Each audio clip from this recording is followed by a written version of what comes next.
in which to park communications satellites, missile warning satellites, and satellites that eavesdrop on enemies.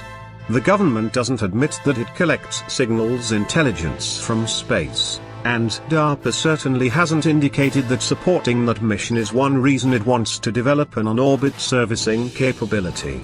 You have to search open sources long and hard to discover that eavesdropping satellites are the most expensive satellites to build and launch, and that some have antenna arrays as big as a football field. Boeing's wideband global satcom is one type of geosynchronous satellite that might benefit from being serviced in orbit. It is the highest capacity communications satellite the military operates, and critical to operations around the world. U.S. Air Force Space Command photo illustration, modified. But when the research agency goes up to Capitol Hill to explain its plan, it insists on meeting in a facility for handling sensitive compartmented information. That wouldn't be necessary if it was just talking about servicing communications satellites. Part of what it wants from its robot spacecraft is the ability to inspect, repair, modify and move geosynchronous spy satellites that are extremely expensive to replace. There's nothing wrong in principle with the idea. It could save the Pentagon, which hides most US intelligence spending in its budget, a great deal of money. However, because the program originated in the Obama years, there are a number of ways in which it is not likely to sit well with the Trump administration.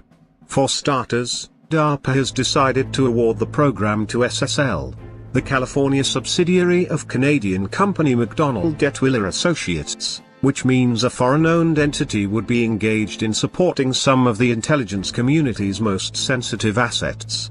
Gaining access to these assets and the information they collect requires special clearances that a foreign-owned company would typically have great difficulty obtaining.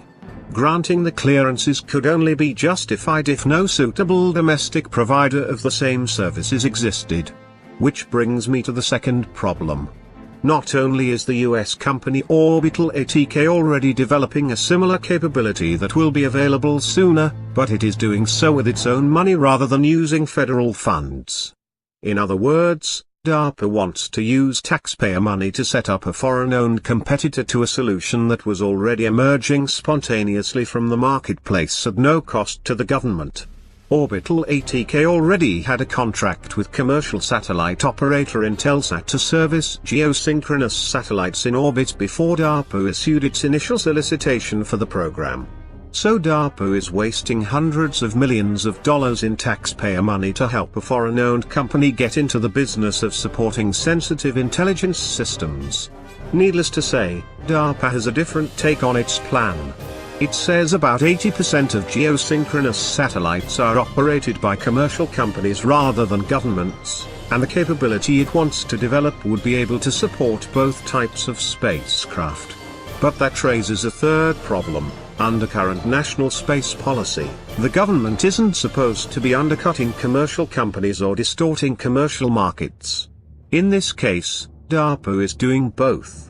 What the research agency proposes to do is pay nearly 90% of the cost for developing and launching the robotic servicing system, and then simply turn it over to the Canadian company, and any other qualified company that is interested, along with related intellectual property. The company would then be free not only to offer its services to the government, but also to compete in the marketplace against Orbital ATK or any other provider for contracts from commercial satellite operators. That wouldn't just distort market forces, it would destroy them. How could